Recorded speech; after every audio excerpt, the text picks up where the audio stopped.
everyone. Welcome to the Life's Not Whack podcast. We all know that life is not black and white, but we're here to talk about the gray areas and enjoy life together. Yeah, I'm excited. I'm excited for this podcast. This is our podcast number 2, episode number 2. This is really great. Wow, we're doing this. I know. I'm excited, bro. We're in it. We're making progress. We are making progress. This is really good. This is a dream come true for you and me. I see what you did there. Today we're going to be talking about dreams. Yes. It's a big word. But before we get into that, I think we should start out with a game. Of course, we're going to do a little would you rather game. Well, would you rather questions. I've got a list of questions right here. Let's see here. I saw some. This one was good. Would you rather have more time or more money? Ooh, more time to make money. I'm a money-making machine, bro. Just give me a few hours.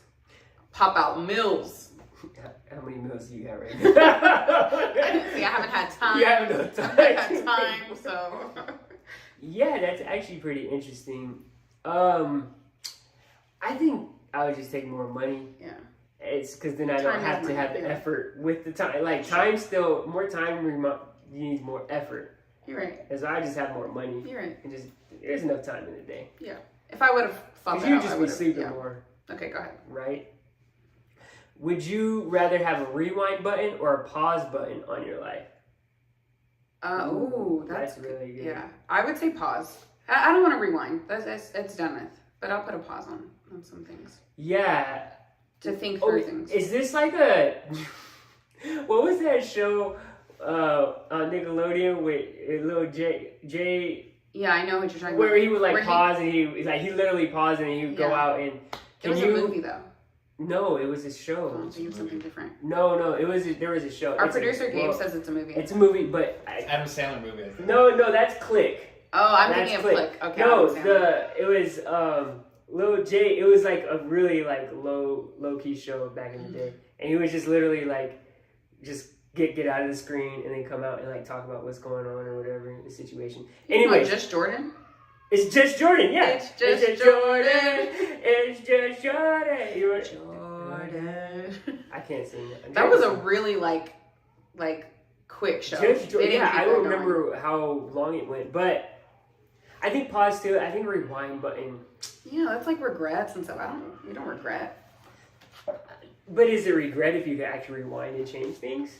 But then you have to do it again. You create multiverses. Oh. Which, let's not get into that. I love Marvel, by the way. I don't. Different timelines. That's not going to be a part of this podcast. Okay, we're going to talk about that? Yeah. Okay, would you rather read an awesome book or watch a good movie? Oh, book. What? All day. See, she's been like fake since the time we were kids, and now she's all into reading books and stuff. No. Yeah, Andrea, you wanted to be like a movie star, so I don't even know where this... I don't want to be a movie star. Well, you want to be like... I want to be a talk show host. And you all... Okay, growing up, she had so many different accents, we could not... We don't have to go into that. Yeah. Let's talk about the... Literally, we had to have a conversation with her one time, and we were like, who are you? Yeah. Because you have so many different accents. You know what's wild about that? What? I asked myself that question too. Yeah, so anyway. I said, who are you, Andrea? I don't know. Isaiah tries to play me because this is another reason why we're doing this podcast, because we have grown up and we're adults and we don't hang out with each other as much as we did in the past. And this is one way that we're still getting to know each other as adults. Yes. Because me as an adult loves to read. Me as a teenager didn't like to read because I was homework and all that. So he's trying to keep me in the past. Yes, this is a good question because I've eaten both of these. Would you rather eat a meal of cow tongue or octopus? I've had both. You had both? When did you have both? Isn't calamari, squid, octopus? Ooh. Octopus and squid are not the same thing. Oh, okay. Hey, did you hear that from our producer Gabe is in the building, everyone?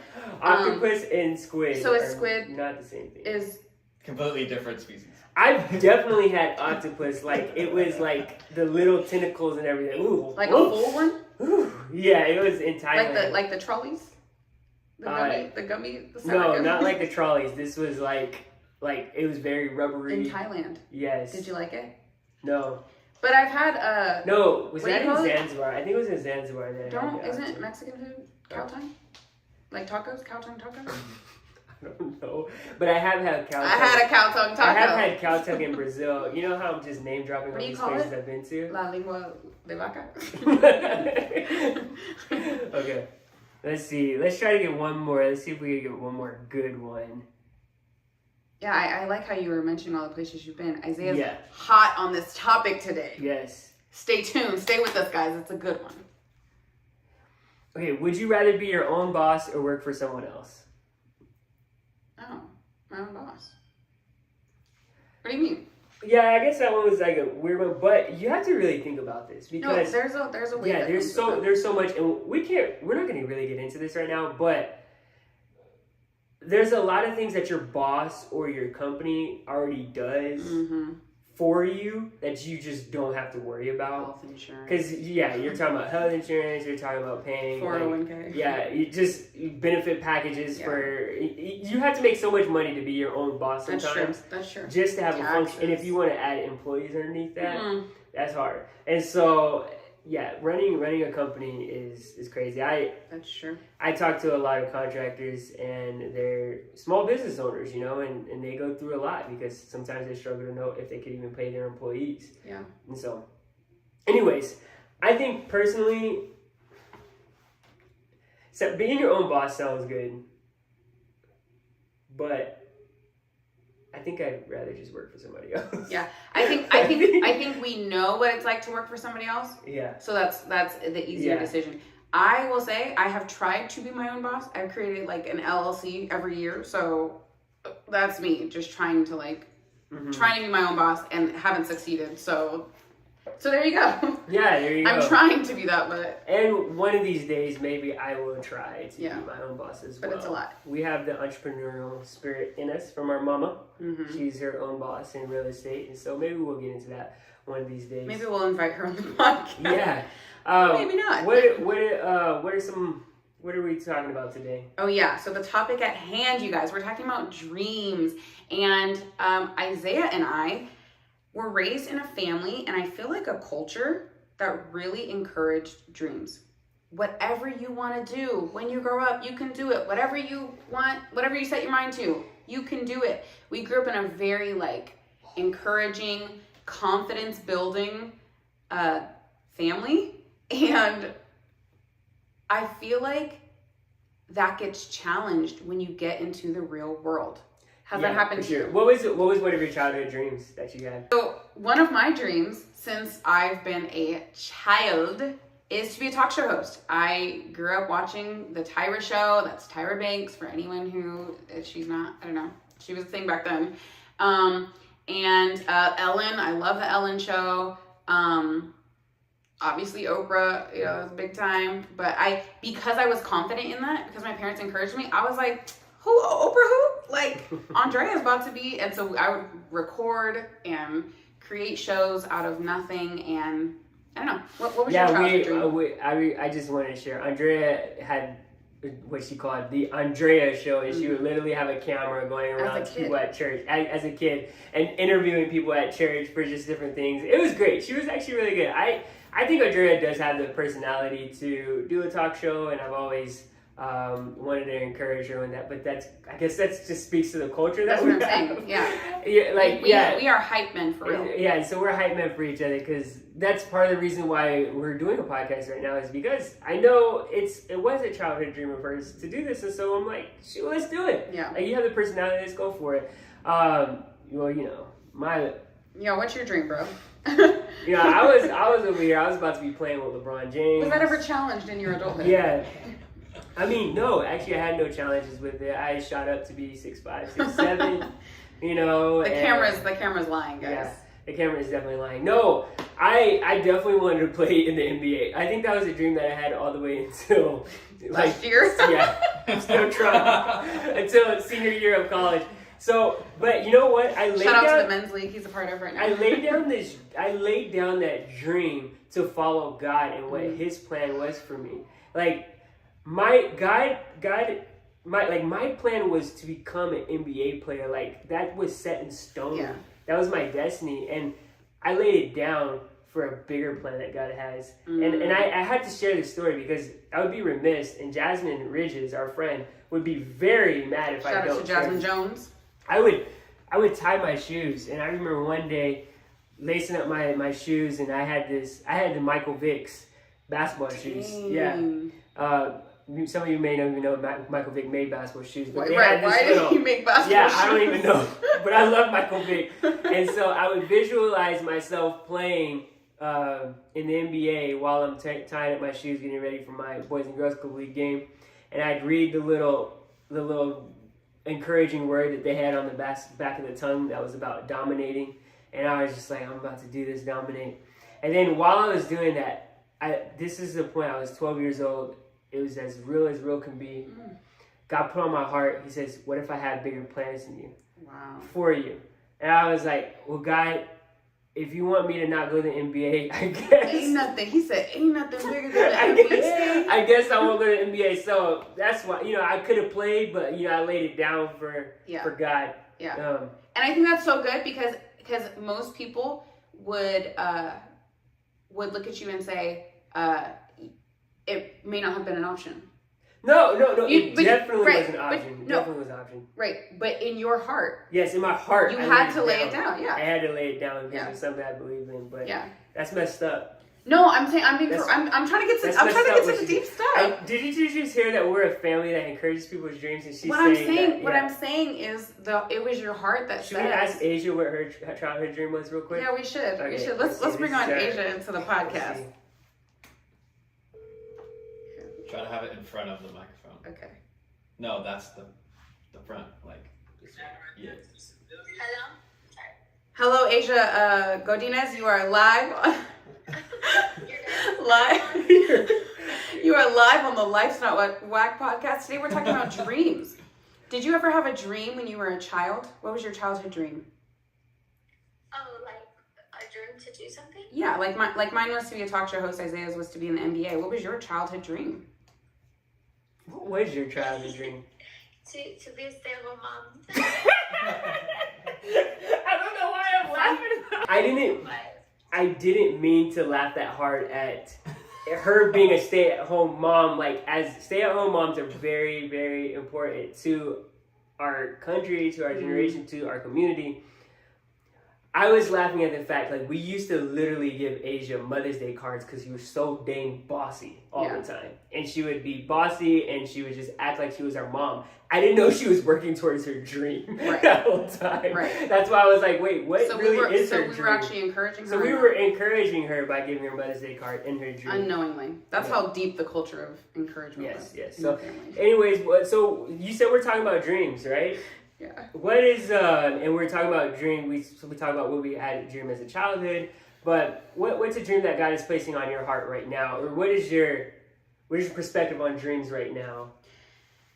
I think kind of what you said about like the dream has to be bigger than you, and I think that there was a little fly, but my dream was to be a talk show host, and I feel like I was pretty set and focused on that after I graduated or during college, and after I worked for a news station, and I wanted that. I wanted to be a reporter and work my way up, but we did have our first baby, and being led by the Lord to just say, you know what, this is what I need to focus on right now. This is there was a lot of growth that had to happen for me to take a step away from the newsroom and sit down and be a stay-at-home mom. And that was a big decision for you, I remember. Yeah, because it was very, very very difficult.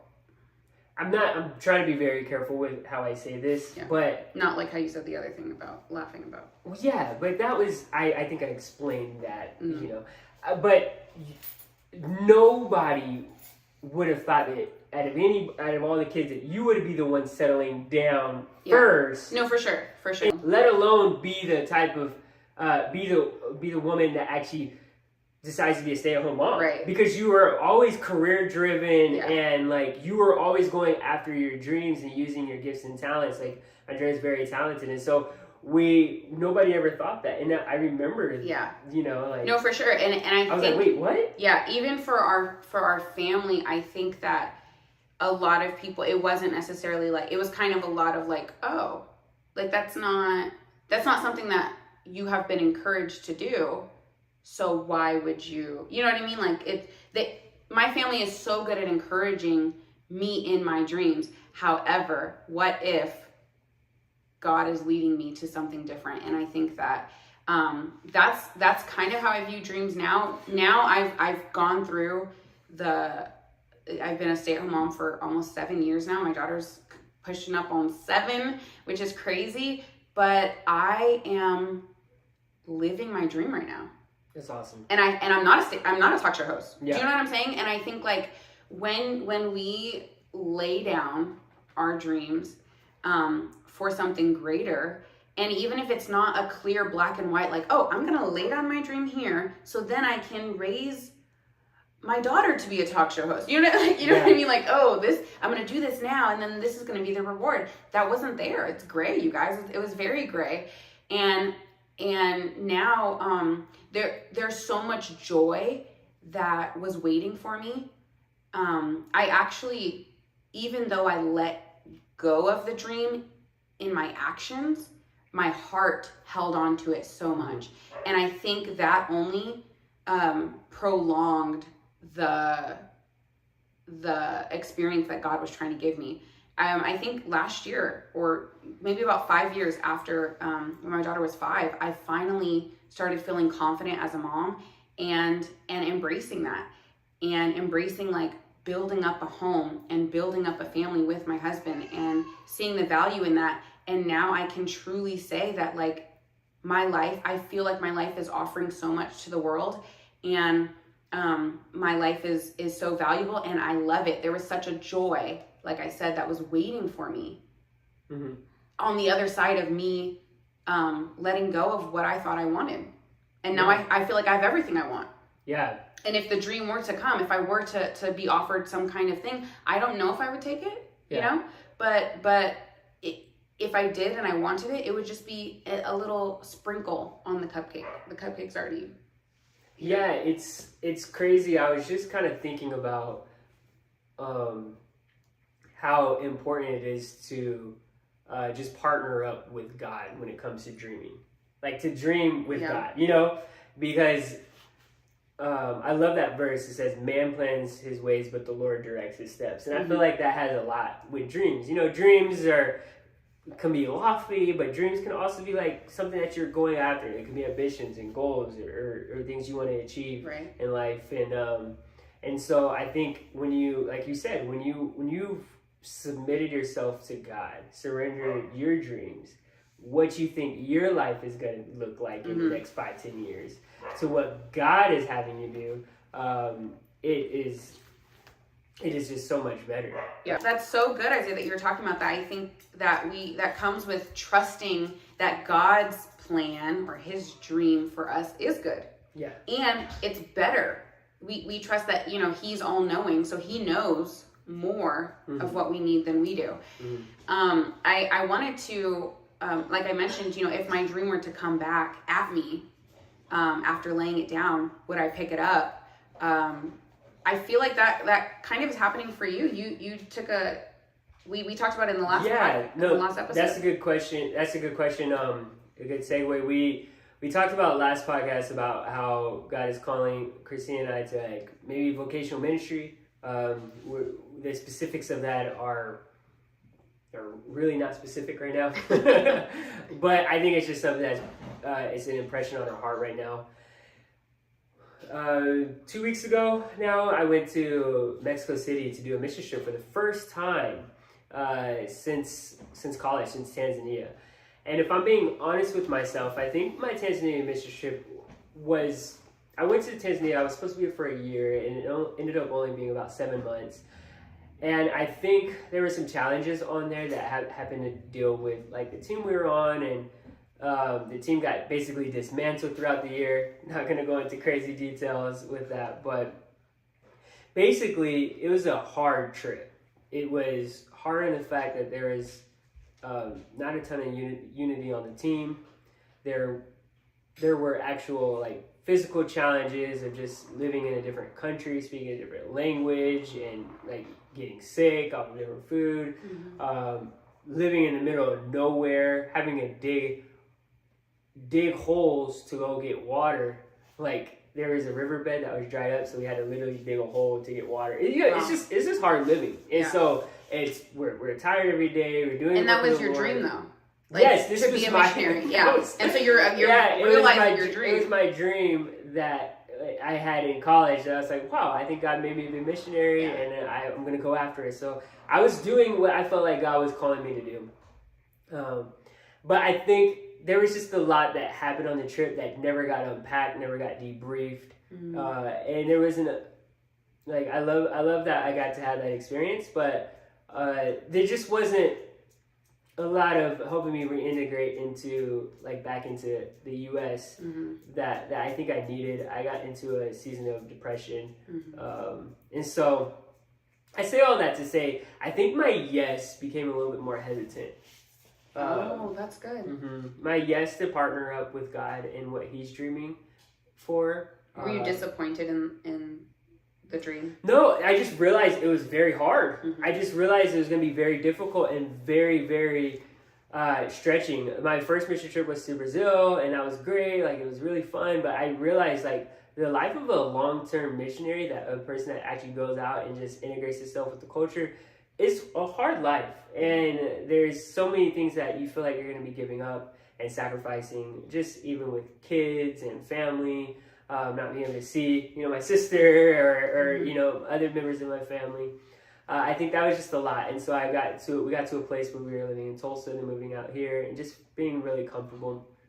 And so I just haven't had the pull to go into missions at all, or even to dream with God in that way. And I think me and my wife were talking about this, that we haven't had a lot of dreams together. We were dreaming a lot before we got married, and this is what we can do, and missions, and then it kind of came to a slow kind of standstill on actually dreaming of something that's bigger than us. And so we went to Mexico. I went to Mexico City, and we worked with girls that have been caught up in sex trafficking for various different reasons, and basically their agency has been taken from them, and the agency, just his ability to choose, has been stripped from them. And that was just... And this was 2 weeks ago. Yeah, this was a few weeks ago. Yeah. And that was just so eye-opening to me. It's like staring a clear pain point in our world today, and just wanting to be so badly a part of the solution. Wanting to be so badly a part of somebody that's going and reaching, getting down and dirty and reaching and helping these young girls get out of the lifestyle that they're in, whether they were forced into it or whether they feel like they have no other choice to do it. Because we were working with girls that were honestly 11 years old, and so at that age you don't have a choice, that choice has been stripped from you. And so basically on that trip, God opened up just my ability to dream again, and to really see something, a situation, a problem, or a hope that's bigger than me, and that we can go after as a family. And so I don't know what's in store, but I think it's really exciting to see that, yes, something that I had to let die in another season, in a way, maybe not even let die, but my yes was more hesitant. Oh, got it. Okay. 6 or 7 after going to Tanzania, my yes became very hesitant. Okay. I still wanted to serve God, wanted to love God, still doing ministry volunteers, still loving my family, loving the community around me, opening up my home, doing all this thing, but there wasn't a yes, God, I'm going to the end of the world with you. Okay. It was like, oh God, I don't know if I want to move my whole family to the depths of this earth or whatever to go and be a missionary in that way. And so I think that yes has opened up, and me and Christina have been having countless conversations of what are we willing to lose? Are we willing to lose this? We're believing for this type of car. Are we willing to have that type of car? We have a house. Are we willing to leave our house? We have a great community that we live in. Are we willing to leave the community? Yeah. And all of those have been yes, and we've been in agreement with that. But it's exciting because we're dreaming again. Yeah. And so it's crazy how as we constantly are in our hearts laying more stuff down, like the opportunity of what God can do in our life is becoming greater and greater. But I do think that like what you're saying is like my obedience to God is worth more than whatever I could have to sacrifice to be obedient to him. Yes. So if I have to lose my house or my community or my job or whatever, I'll say yes and be obedient. And I was talking to one of the missionaries that were out there, and she echoed exactly what you're saying.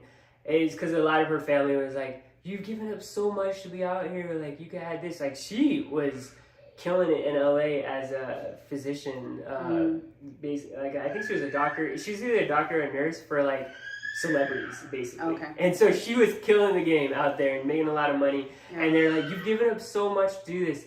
And she was telling me that I don't know what they're talking about, because if I was doing that, but God had called me to do this in Mexico City, I am more fulfilled and more complete and more whole. My family is in a much better spot because I'm doing what God's called me to do here in Mexico City than ever doing something in my own strength somewhere else. Yeah. And so I think that's where partnering up with God is so key, because basically Ephesians 2:10 is like, we are the Lord's masterpiece. You know, we're created in him to do good works that he has prepared beforehand. Like he has already dreamed things beforehand. He already has set goals or ambitions beforehand, that he's just asking us to lay down our desires, lay down our dreams, and to walk into what he has called us to do. And I think that's so good, Isaiah, because for me, when it comes to the dream that I had, I thought, honestly, as a child,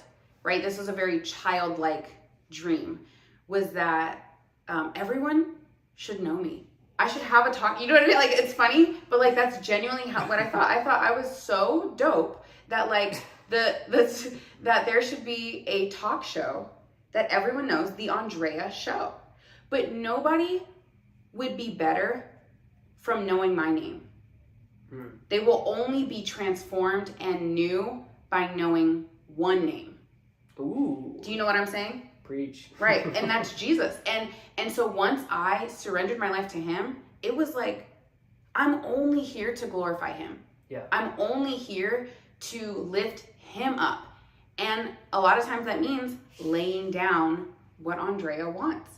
And there's so much, like you said about your leader in Mexico City, there's so much fulfillment because that's what we are designed to do. We were crafted, in the verse that you just said, we were crafted to walk in this path that God created for us. Yeah. So when I'm stripping off the things that this world kind of puts on us, right, the pride and the sin and stuff like that, and we walk in the way that God created us to walk in the steps that he has aligned for us, we're so fulfilled. And that's why I'm so fulfilled right now, being a stay-at-home mom, writing, doing preparing my home for my family, because I know that that's what he's called me to do. Or it's not even that he's called me to do it, but this is where he's leading me. Yeah. I don't even know the greater call, right? I don't know, what's my calling? What's my purpose? My purpose is to glorify him and to lift him up. And I'm doing that right now in this one step.